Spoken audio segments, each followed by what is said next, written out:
हॉन्गथॉन innovation 1.0 के पुरस्कार वितरण समारोह में एलजी मनोज सिन्हा ने शिरकत की है और उस दौरान उन्होंने कहा है कि भारतीय युवा सोचता है और चमत्कार कर सकता है। यहाँ युवाओं ने इसे साबित कर दिया है और इस राष्ट्रीय हॉन्गथॉन में देश के 15 से अधिक राज्यों के छात्र छात्राओं ने हिस्सा लिया और अपने नवाचारी विचारों से जम्मू विश्वविद्यालय को एक इनोवेटिव हब में बदल दिया है। भारत की युवा पीढ़ी अपने इनोवेटिव आइडियाज और समाधानों के जरिए विकसित भारत संकल्प को साकार करने के लिए प्रतिबद्ध है। एलजी ने यहां पर दिल्ली के भारत मंडपम में हो रहे एआई समिट का जिक्र किया और कहा कि ये देश के लिए नई दिशा तय करेगा। ये समिट स्टार्टअप और रोजगार सृजन को बढ़ावा देगा। साल 2014 के बाद पीएम मोदी की अगुवाई में मैक्सिमम गवर्नेंस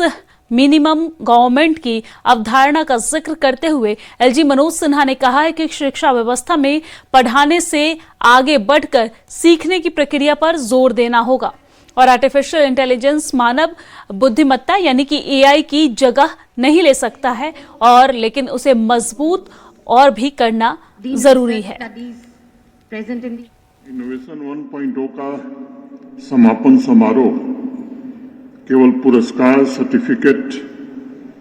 और मेडल बांटने का आयोजन नहीं है, बल्कि यह उस ऊर्जा, उस साहस और उस कल्पना शक्ति को सम्मान देने का एक अवसर है जिसने पिछले 48 घंटों में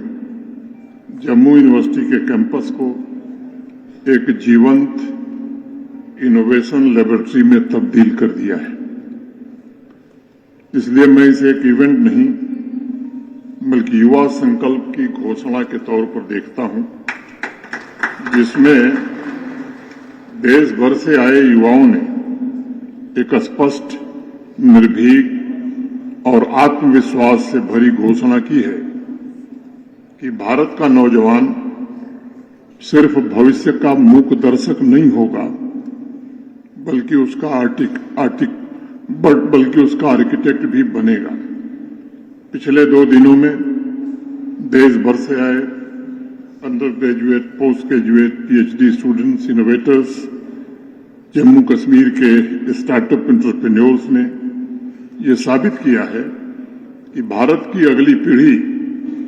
सिर्फ बने बनाए या तैयार समाधान की कॉपी करने के लिए नहीं है, बल्कि ओरिजिनल सॉल्यूशंस को डिजाइन करने के लिए भी पूरी तरह तैयार है।